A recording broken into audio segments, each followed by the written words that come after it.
In the year 2000, the world was caught in the final wave of the dot-com bubble. Everyone wanted to be the next Bezos, the next Jobs.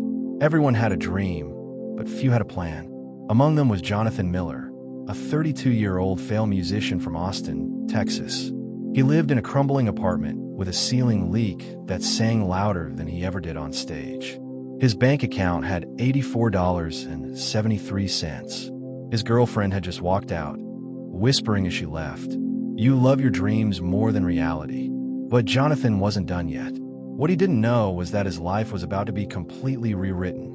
Not by luck, not by talent, but by the burning fire of desire, a few fateful encounters, and the 13 principles of a book that had been collecting dust on his bookshelf. Think and Grow Rich by Napoleon Hill. Chapter 1. A Burning Desire. Jonathan stumbled across the book while looking for old sheet music. It fell to the floor, open to a highlighted sentence. Every human being who reaches the age of understanding of the purpose of money wishes for it. But desiring riches with a state of mind that becomes an obsession is the way to riches.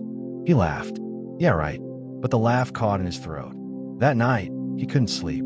He thought of his father, who died working 2 jobs just to keep the lights on. He thought of his mother's smile and how it disappeared after every eviction notice. That night, he wrote on a piece of yellow paper, "I will become a millionaire by December 31st, 2007. I will do it by starting a business that changes lives. I will never quit, no matter how hard it gets. This is my mission." He read it aloud every morning, every night, until it no longer felt like a wish, but a truth. Chapter 2.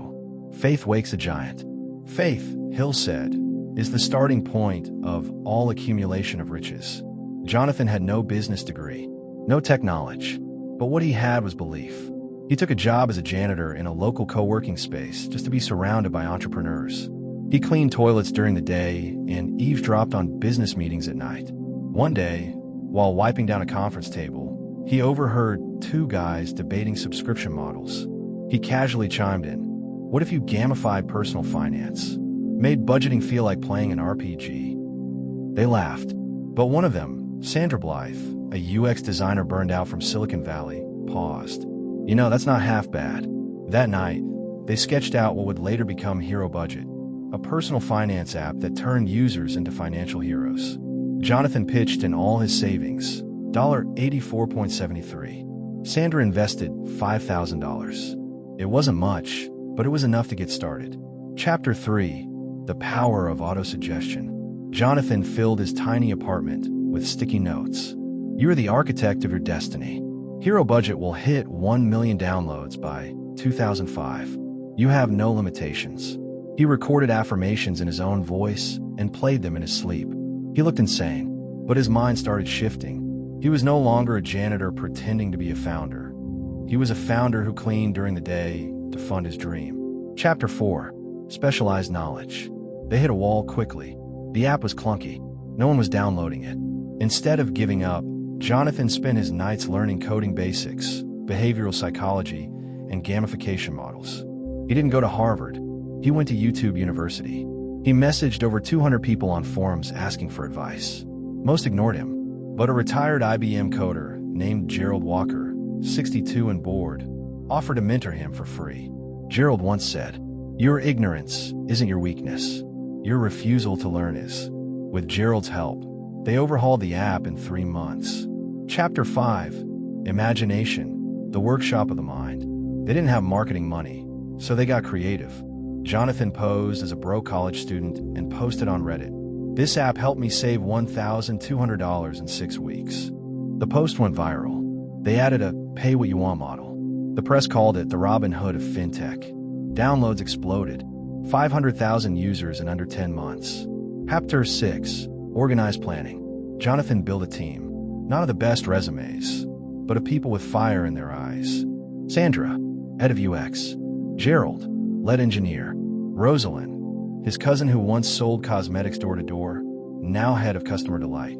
Mike, a guy he met in a laundromat who pitched him an idea for a savings reward system over drying socks. Their war room was Jonathan's living room. No sleep. Whiteboards everywhere. They planned every move, from social campaigns to gamification updates. Chapter 7. Decision, the mastery of procrastination. Investors came knocking. One wanted to buy Hero Budget outright for $2 million. Sandra wanted to take the deal. Rosalind too. Jonathan said no. He remembered Napoleon Hill. Successful people make decisions quickly and firmly. He believed Hero Budget was worth 10 times more. He turned down the offer and risked everything. 2 weeks later, Time magazine listed Hero Budget in their 100 innovations changing the world. They were offered $18 million in series of funding. Jonathan cried in the bathroom stall of a Whole Foods when he read the email. Chapter 8, Persistence. 2004 hit. Competitors emerged. One bigger startup filed a lawsuit claiming Hero Budget copied features. The team was broke again, fighting legal battles. Sandra left. Rosalind took a corporate job. Gerald had a heart attack. Jonathan stood alone again. But this time, he didn't crumble. He downsized the app. Focused on one feature: automated guilt-free spending. It took off. Again. Chapter 9. The Power of the Mastermind. Jonathan rebuilt his team, this time adding people smarter than him. A behavioral economist from MIT, a brand strategist from New York, and Gerald, who came back healthier than ever. They created a mastermind group, the Wealth Architects. Weekly Zoom calls, deep dives, brutal honesty. Jonathan wasn't a janitor anymore. He was a CEO, and a damn good one. Chapter 10. The Mystery of Sex Transmutation. Jonathan, once addicted to dopamine hits of fleeting fame and failed romance, redirected his energy to creation. He built a course for teens on financial literacy, donated profits to underprivileged schools. He found passion again, not in people, but in purpose. Chapter 11. The Subconscious Mind. Every night, he still read the note he wrote in 2000. I will become a millionaire by December 31st, 2007. On December 29th, 2007, Hero Budget was acquired by Paywell Incorporated for $31.2 million. He was 40. He sat in the same apartment with the ceiling leak, now patched, holding the yellow paper. He cried, not for the money, but for the man he had to become to deserve it. Epilogue. Riches beyond money. Jonathan never started another app. He started a movement, teaching financial literacy, mentorship, and belief systems in underserved communities. He gave away 90% of his fortune. When asked why, he said, Napoleon Hill taught me that riches come from the mind first, the bank second. The money is just a side effect of becoming who you were meant to be.